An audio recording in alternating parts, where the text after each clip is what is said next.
It can be really hard navigating medical care when you are both disabled and also not average size.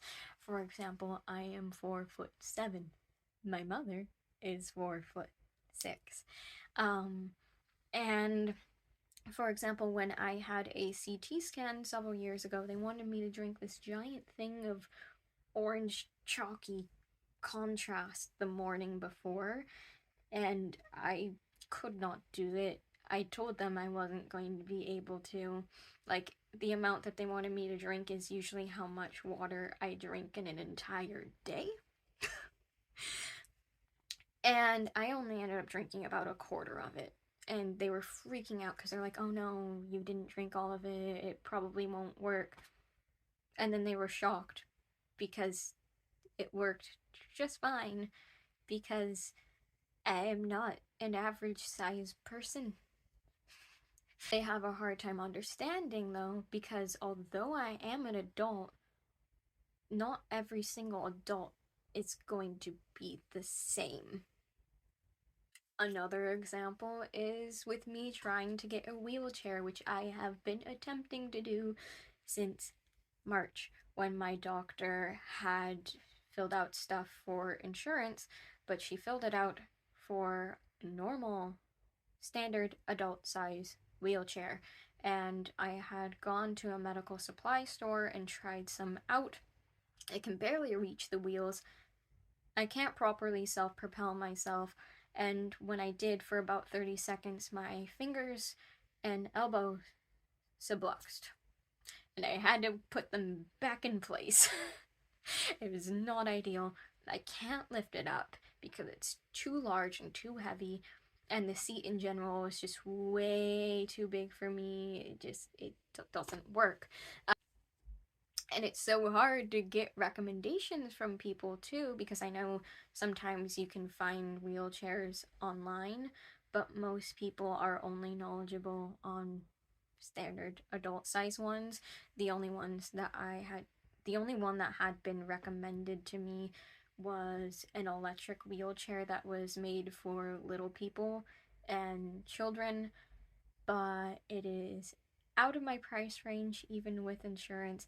I also need something that I can lift upstairs or in and out of my car, or at least my wife could lift.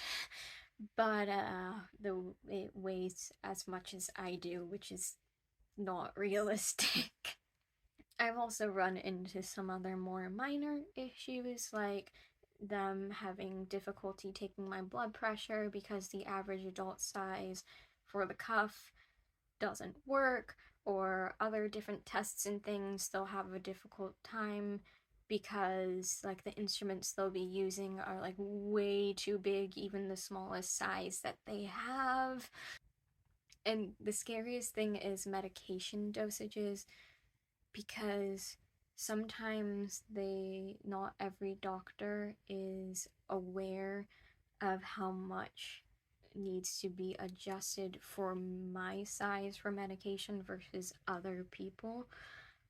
Luckily, my medical care team that I have now is very good about that. For example, back before I started reacting to my nasal rinse, my doctor had me use a child size, even though, once again, I am an adult.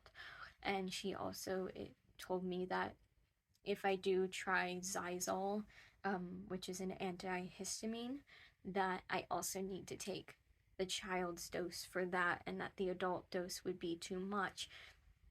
Or like when it comes to like Tylenol, I also have to take the kids one of that. I've also mentioned this before, but when I had COVID in September, a doctor, after telling him what my health conditions were, wanted to put me on Paxlovid, but he didn't know that there is a weight minimum, and I do not meet that.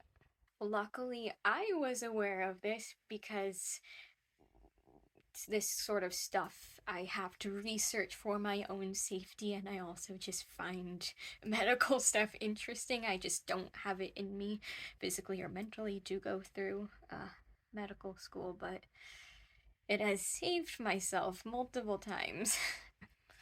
These are just some examples that I could think of on the top of my head. There are probably more that I am forgetting, but I will leave it at this for now.